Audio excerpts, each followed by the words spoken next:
రేపు మార్గశిర శుక్రవారం రోజున మర్చిపోకుండా ఇది ఒకటి వేసి దీపం పెట్టండి. ఇలా పెడితే దరిద్రుడు కూడా ధనవంతుడైపోతాడు. అలానే కాకుండా లక్ష్మీదేవి అనుగ్రహం సంపూర్ణంగా కలుగుతుంది. ఆ తల్లి అనుగ్రహం వల్ల మీకేంటంటే గనక మంచి జరుగుతుందని చెప్పొచ్చు.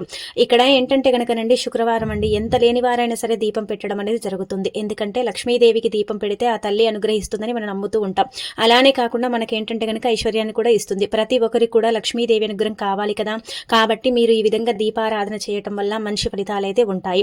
శుక్రవారం రోజున ఉదయాన్నే లేచి శుచిగా స్నాన కార్యక్రమాలు చేసుకుని ఇంటిని వాకిలిని శుభ్రం చేసుకుని ఆ తర్వాత ఏంటంటే గనక గుమ్మాలకు పసుపు రాసి కుంకుమతో బొట్టు పెట్టి వాకిట్లో ముగ్గు పెట్టుకుని మనం ఏంటంటే గనక ఇంకా శుచిగా స్నానం చేసి ఉతికిన వస్త్రాలు ధరించి పూజ గదిలో ఉన్నటువంటి లక్ష్మీదేవి పటాన్ని క్లీన్ చేసుకుని మనం ఏంటంటే మన దగ్గర ఉండే అంటే పుష్పాలతో చక్కగా అలంకరణ చేసుకోవాలి. ముఖ్యంగా శుక్రవారం ఎర్రటి పుష్పాలతో లక్ష్మీదేవిని మనం పూజిస్తే ఆ తల్లి అనుగ్రహం కలుగుతుంది.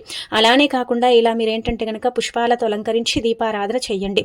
దీపం నేల మీద పెట్టకూడదు కాబట్టి తమలపాకు లేదా రావి ఆకుని తీసుకోండి. ఆకు మీద బొట్టు పెట్టండి కుంకుమ పసుపుతో. అలా పెట్టిన తర్వాత దానిపైన మట్టి ప్రమిదను కానీ లేదంటే గనక నార్మల్గా అండి మనకు స్టీల్ కుందులు ఉంటాయి కదా అవైనా సరే పెట్టుకోవచ్చు.